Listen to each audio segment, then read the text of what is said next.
नमस्कार दोस्तों, कोख से कोठे तक इस कहानी में आपका स्वागत है। इस कहानी में अब तक आपने सुना मनु नाम की जिस लड़की का बलात्कार होता है उसकी सीधी अदालत में पेश करके तारा को इंसाफ मिलता है और सुबोध को जेल होती है। ये सुहानी का मानसी से क्या रिश्ता है, यही जानेंगे आगे की कहानी में।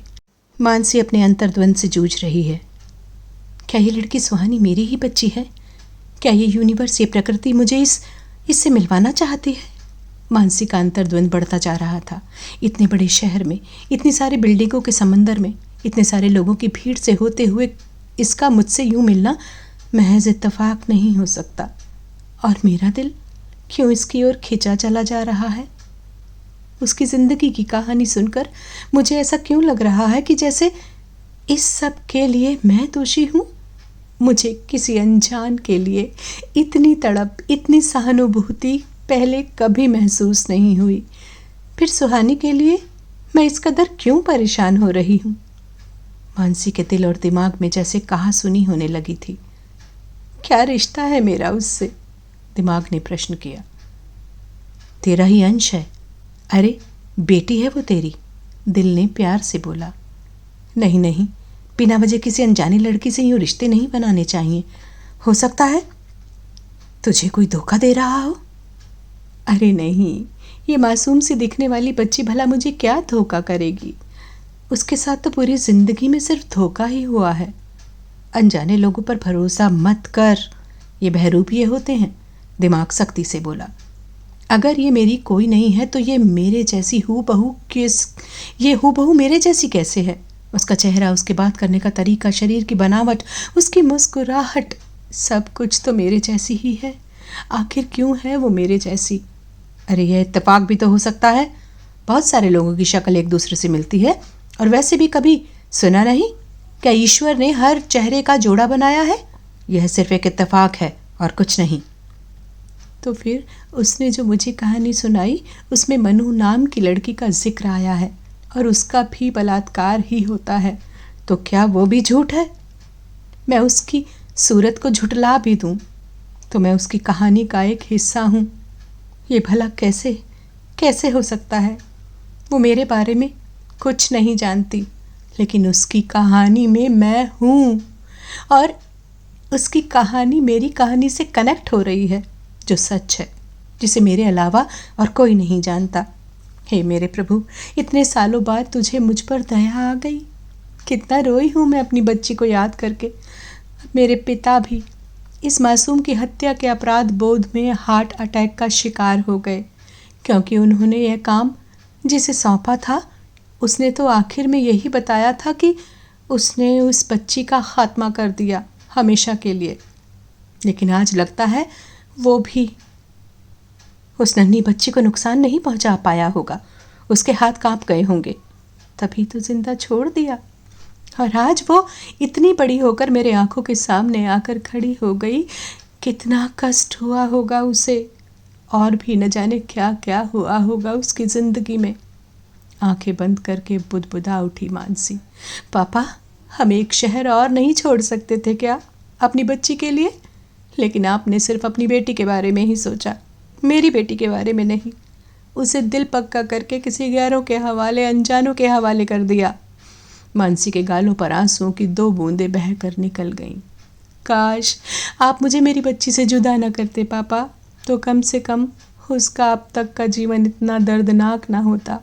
आपके साथ साथ मैं भी उसकी अपराधी हूँ, क्योंकि मैं उसके लिए खड़ी ना हो पाई। आपने मेरे लिए कुछ डिसीजंस लिए जो मेरे जीवन में काम आए, लेकिन मैं मेरे ही बच्चे के लिए डिसीजंस नहीं ले पाई। शायद मैं उस कंडीशन में ही नहीं थी। मुझे माफ़ कर देना सुहानी, फूट फूट कर रो पड़ी मानसी। तभी अचानक मानसी को पुकारते हुए श्रेया ने ऑफिस के रूम में कदम रखा। Mom, mom, are you there? Mansi ने झट से अपना चेहरा दीवार की ओर मोड़ लिया और अपने आंसू पोंछे। क्या हुआ मॉम, आप ठीक तो हैं ना? Are you crying? श्रेया ने एक के बाद एक सवाल कर डाले। कुछ नहीं तो ज़रा। नहीं, कुछ नहीं, बस ज़रा आँख में कुछ गिर गया था बेटा। मानसी ने बहाना बनाने की कोशिश की। मॉम क्या हुआ, बताइए ना। आप उदास हैं, मुझे दिख रहा है। मैं बेटी हूँ आपकी, भला जानूंगी नहीं कि मेरी माँ का चेहरा कब उदास है और कब खुश है? बताओ ना क्या हुआ? क्या नानू की याद आ गई? श्रेया अपनी माँ का चेहरा अपने दोनों हाथों में लेकर बोली। हाँ बेटा, जब भी तेरे नानू की पुण्यतिथि पास आती है मुझे उनकी यादें घेर लेती हैं। मन बहुत उदास हो जाता है। मानसी ने श्रेया से अपने दिल का सच छिपाने में कामयाबी हासिल कर ली। अरे मैं इसीलिए यहाँ आई हूँ ना। चलो नानू की बरसी पर अनाथ आश्रम के बच्चों को खिलौने, कपड़े और किताबें बांटनी हैं, तो चलो शॉपिंग करके आते हैं। काम भी हो जाएगा और आपका मूड भी ठीक हो जाएगा, श्रेया उत्साहित होते हुए बोली। नहीं श्रेया बेटा, आज मेरा मन नहीं है, कल चलते हैं ना। मानसी ने बहाना बनाकर टालना चाहा। अभी तो 2 दिन का टाइम है ना बीच में। मैं आज अपना टाइम निकाल कर आई हूँ मॉम, चलो ना आज ही, फिर कल मेरे पास टाइम नहीं होगा, मेरी क्लासेस भी तो होती हैं ना। श्रेया बच्चों की तरह ठुनक कर बोली। तो भाई को साथ लेकर चली जा बेटा, मेरा मन नहीं है आज, और आज मेरी तबीयत भी कुछ ठीक नहीं लग रही है। क्या हुआ आपकी तबीयत को? श्रेया थोड़ा कॉन्शियस होकर बोली। मानसी का माथा टच किया और देखते हुए बोली, चलो डॉक्टर के पास चलते हैं, कहीं ज़्यादा ख़राब ना हो जाए आपकी तबीयत। आप इतना काम क्यों करते हो? कोई पर्सनल असिस्टेंट क्यों नहीं रख लेती हो आप? श्रेया ने थोड़ी नाराज़गी दिखाते हुए कहा। हाँ बाबा, रख ली मैंने अपने लिए पर्सनल असिस्टेंट, कल से आ जाएगी वो। मानसी मुस्कुराते हुए बोली। अरे वाह, सच्ची? शुक्र है परमात्मा का कि आपने अपने बारे में भी सोचना शुरू किया, श्रेया खुश होकर बोली। चलो ठीक है, अब आप घर चलो, मैं और भैया शॉपिंग का काम निपटा कर आते हैं। वैसे क्या नाम बताया आपकी पीए का? सुहानी आधारशिला। अरे ये कैसा नाम हुआ भला? अरे बेटा तू बस फर्स्ट नेम पर फोकस करना, सुहानी। बस, मानसी बात को संभालते हुए बोली। अगले दिन सुहानी समय से पहले ही ऑफिस पहुंच गई। उसका आज पहला दिन था ऑफिस में, इसीलिए वो बिल्कुल लेट नहीं होना चाहती थी। इसीलिए वो टाइम पर ऑफिस में पहुंच गई। गुड मॉर्निंग विश करते हुए उसने मानसी सिन्हा के ऑफिस में पैर रखा। Good morning madam. लेकिन रूम में मानसी को न पाकर थोड़ी हड़बड़ा गई सुहानी, क्योंकि रूम के अंदर 2 हम उम्र लड़के आपस में किसी बात पर ठहाका लगा रहे थे। आई एम सॉरी, मुझे लगा मैडम आ गई होंगी, यह कहकर सुहानी गेट खोलकर वापस बाहर जाने लगी। रुको, कौन हो आप? दोनों में से एक लड़के ने सवाल किया। मैं सुहानी आधारशिला, मानसी मैडम की नई पर्सनल असिस्टेंट हूँ, उसने मुस्कुराते हुए अपना परिचय दिया। ओहो, अच्छा, तो आप न्यू जॉइनिंग हैं? हाँ, सुहानी थोड़ा नर्वस हो रही थी।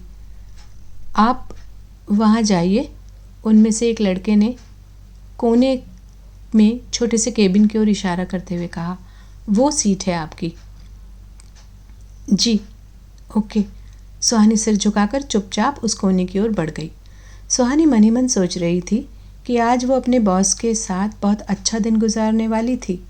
वो उनके लिए एक रोज़ फ्लावर भी लेकर आई थी, लेकिन उनको ऑफिस में न पाकर उसका सारा उत्साह फीका पड़ गया।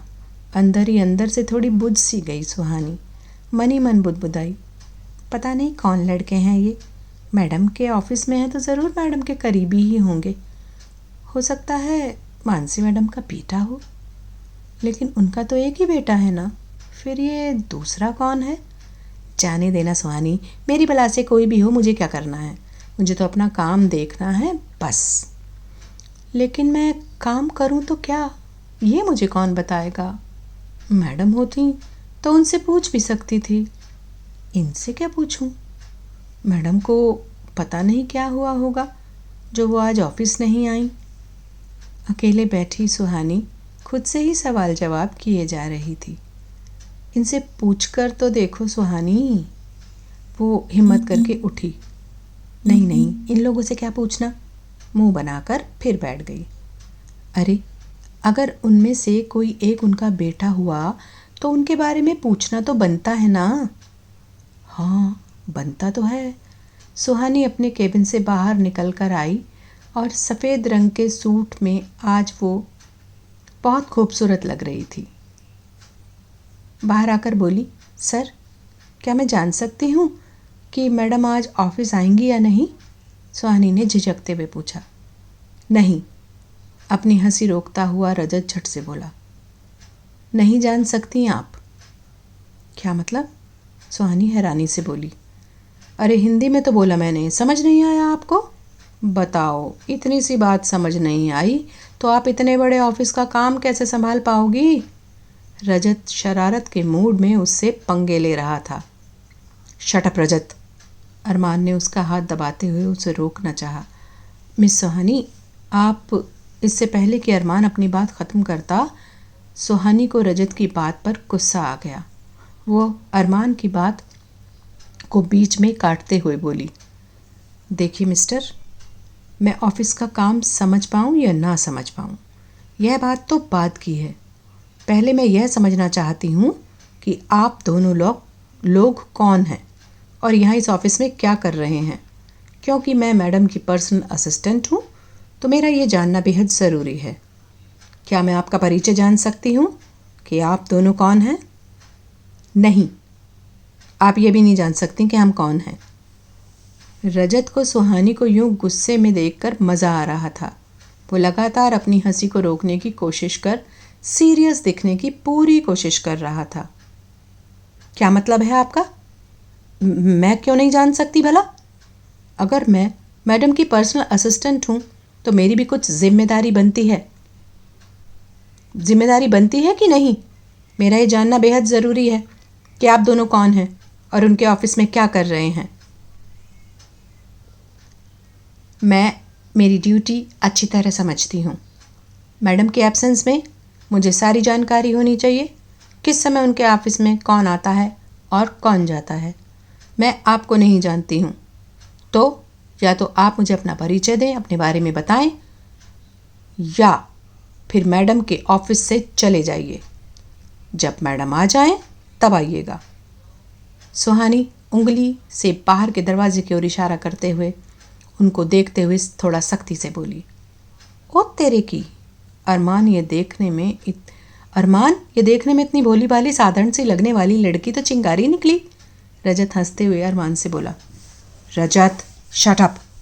देखिए मिस, क्या नाम बताया था आपने? रजत को जबरन चुप कराकर अरमान सुहानी से बोला। सुहानी आधारशिला। सुहानी ने माथे में बल डालकर उसकी बात का जवाब दिया। मिस सुहानी, मेरा मतलब है मिस सुहानी, मेरा नाम है अरमान साहनी। मैं मानसी साहनी का बेटा हूँ। ओह, हेलो, गुड मॉर्निंग सर। सुहानी के चेहरे पर एकदम से हैरानी, परेशानी और घबराहट के मिले जुले भाव फैल गए। यह है मेरा दोस्त रजत कपूर। रजत अभी भी सुहानी को देखकर हंस रहा था। Oh sir, nice to meet you and I am sorry अगर आपको मेरी कोई बात बुरी लगी हो तो। हाँ, बुरी लगी है, बहुत बुरी लगी है आपकी बात। रजत ने फिर पंगा लिया। कंट्रोल रजत। अरमान ने थोड़े सख्त लहजे में उसे चुप किया। वैसे मैडम को क्या हुआ है सर? मैडम ठीक तो है ना? हाँ, मॉम की तबीयत थोड़ी ख़राब है, शायद वो दोपहर तक आ जाएंगी। आप तब तक रेस्ट कीजिए, मॉम आकर आपको काम समझा देंगी। अरमान मुस्कुरा कर बोला। मैं भी बस एक फ़ाइल लेने आया था, अब जा रहा हूँ। ओके सर, आप कौन सी फ़ाइल लेकर जा रहे हैं, प्लीज़ मुझे नोट करवा दीजिए। सुहानी थोड़ा झिझकते हुए बोली। या श्योर। अरमान सुहानी के एक्टिव एटीट्यूड से काफ़ी इम्प्रेस हुआ था। ओके ठीक है, मैं मैडम का वेट करती हूँ। Thank you. ये कहकर सुहानी अपनी सीट पर वापस जाकर बैठ गई। धन्यवाद दोस्तों, कहानी में अब तक बने रहने के लिए।